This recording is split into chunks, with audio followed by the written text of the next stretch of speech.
नमस्ते। चलिए आज एक बहुत ही इंटरेस्टिंग होम्योपैथिक प्लांट को एक्सप्लोर करते हैं, अपोसिनम कैनाबिनम। हम इसे वैसे समझेंगे जैसे पुरानी किताबों में इसके बारे में लिखा गया है। तो रेडी हैं इसकी दुनिया में चलने के लिए? तो आज का सफर कैसा रहेगा? सबसे पहले हम जानेंगे कि भाई ये पौधा है क्या चीज। फिर इसके सबसे बड़े काम पर फोकस करेंगे, बॉडी में पानी भरने की प्रॉब्लम। उसके बाद कुछ और कंडीशंस देखेंगे जहां इसका जिक्र आता है, और फाइनली इसे दूसरी रेमेडीज के साथ कंपेयर करके समझेंगे। सिंपल सा रोड मैप। ओके, तो शुरुआत करते हैं सबसे बेसिक सवाल से। आखिर ये एपोसिनम कैनाबिनम है क्या? तो देखिए, इसका कॉमन नाम है इंडियन हेम्प, और साइंटिफिकली ये अपोसिएसिए फैमिली का मेंबर है। बस यही है इसकी basic identity. Okay, identity clear हो गई। अब आते हैं इसके मेन काम पर, वो काम जिसके लिए सोर्स मटेरियल में से सबसे ज्यादा जाना जाता है, यानी बॉडी में पानी इकट्ठा हो जाने की प्रॉब्लम। देखिए, पुराने होम्योपैथिक टेक्स्ट में साफ लिखा है कि इसका सबसे बड़ा काम ड्रॉप्सी में है। अब ये ड्रॉप्सी क्या है?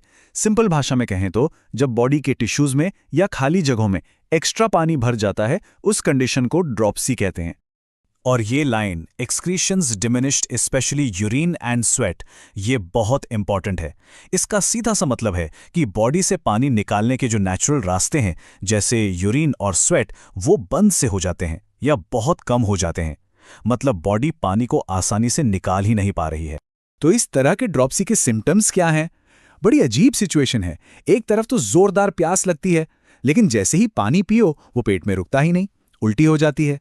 साथ ही बॉडी के अंदर की जो पतली झिल्लियां होती है ना, उनमें सूजन आ जाती है। और इंटरेस्टिंग बात यह है कि ये सब अक्सर बिना किसी बड़ी बीमारी के भी हो सकता है।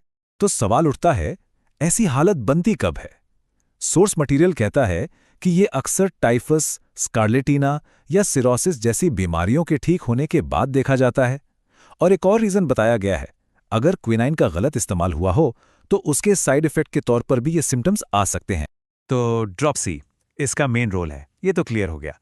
लेकिन क्या बस इतना ही है? बिल्कुल नहीं। चलिए देखते हैं कि इस रेमेडी का जिक्र और किन किन प्रॉब्लम्स में मिलता है। यहां टेबल पर नजर डालिए। सबसे पहले है अक्यूट हाइड्रोसेफलस, यानी दिमाग में पानी भर जाना। इसके सिम्टम्स क्या हैं? बेहोश हो जाना, एक आंख से दिखना बंद और एक हाथ पैर का कंटिन्यूअसली हिलते रहना। फिर इसका जिक्र आता है एमेनोरोमिया में, खासकर यंग लड़कियों में, जहां पेट और हाथ पैरों में पानी भरने जैसा फील होता है। इसके बाद है मेट्रोरेजिया, यानी हैवी ब्लीडिंग, जिसके साथ चक्कर, कमजोरी और सर उठाते ही बेहोशी जैसे हालात हों। और हाँ, प्रेगनेंसी के टाइम होने वाली खांसी में भी इसका जिक्र मिलता है। ऑलराइट, अब हम आते हैं अपने आखिरी हिस्से पर, और ये बहुत ज़रूरी है।